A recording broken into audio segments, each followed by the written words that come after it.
Halo, selamat berjumpa kembali dalam Sandi Sular Solo Channel. Kali ini dalam konten saya akan memuat mengenai cerita dari Sumatera Barat di daerah Padang, yaitu mengenai cerita love story, yaitu mengenai percintaan yang tak sampai. Jadi dalam kasih yang tak sampai, yaitu cerita Siti Nurbaya yang ditulis oleh Marah Rosli, ya, dalam kisah cinta tidak sampai atau kasih yang tidak sampai, ya. Cerita ini adalah sebuah roman di Indonesia, yaitu yang berkembang di Sumatera Barat di daerah Padang, ya, yaitu cerita Siti Nurbaya dalam kisah kasih yang tak sampai. Novel ini diterbitkan tahun 1922 oleh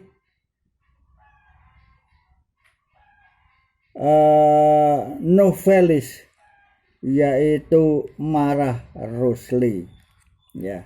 Marah Rosli menceritakan dengan apik dalam novelnya itu, ya. Namun perjalanannya tidak bisa mulus seperti Romeo dan Juliet. Novel ini diterbitkan oleh Marah Rosli tahun 1922, ya. Sastrawan dari Indonesia, Marah Rosli, yang diterbitkan di Indonesia di Balai Pustaka dan dijual juga sampai mancanegara.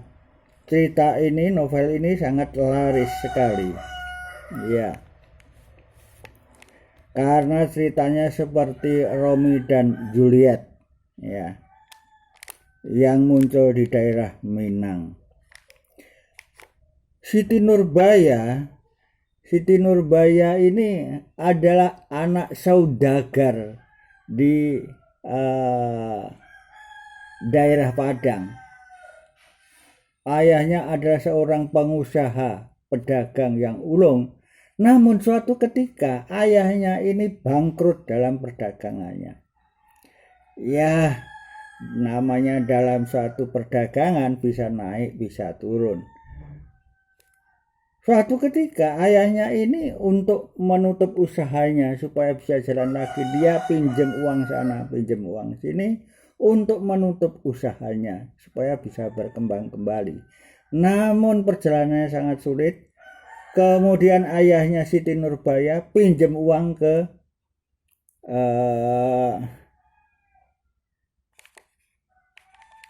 calon suaminya, yaitu Datuk Maringgih, ya.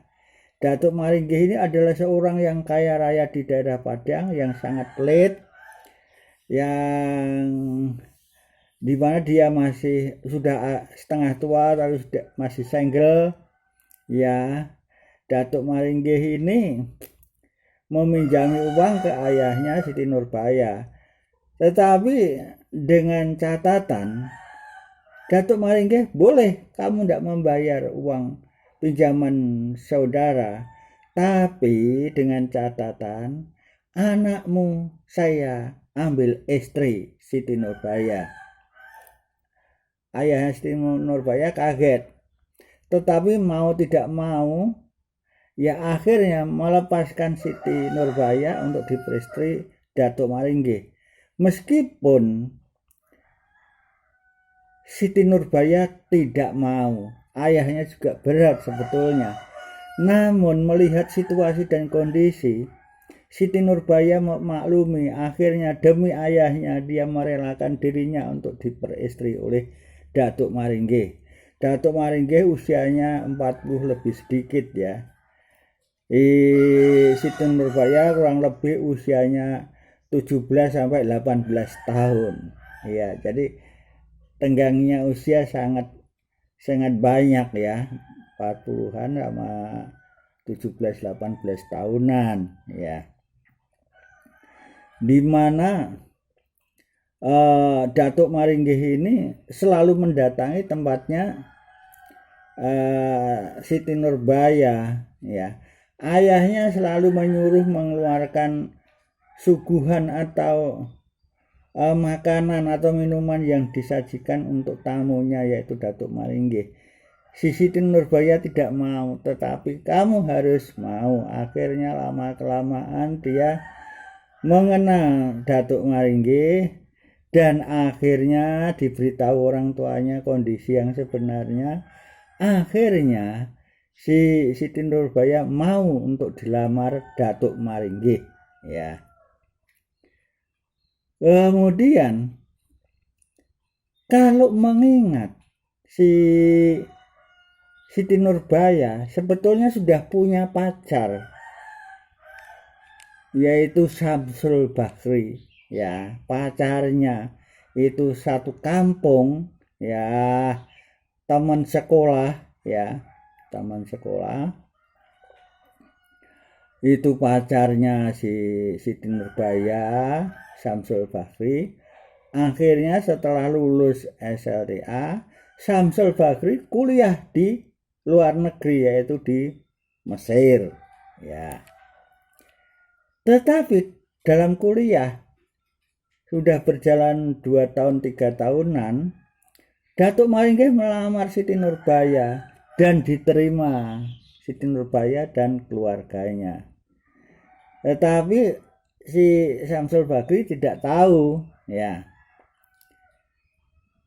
Kemudian Siti Nurbaya hidup di dalam rumah tangga bersama Datuk Maringgih ya. Datuk Maringgih seorang pengusaha besar di Padang ya. Kemudian suatu ketika si Syamsul Bakri di Mesir tahu, kemudian dia pacarnya dinikahi oleh Datuk Maringgih. Akhirnya Syamsul Bakri segera menyelesaikan studinya di Mesir. Akhirnya dia pulang ke Padang. Dan pulang di Padang, si Syamsul Bakri jadi pengusaha juga, berhasil mengikuti sejak orang tuanya. Orang tuanya juga pengusaha yang berhasil juga ya. Namun dalam perjalanannya Syamsul Bakri melihat pacarnya sudah diperistri oleh Datuk Maringgih. Syamsul Bakri sangat gelisah dan susah hatinya pulang di Padang, namun dia lampiaskan dengan berdagang dan alhamdulillah bisa berhasil ya. Suatu ketika Syamsul Bakri berhasil, dalam perdagangannya sukses, si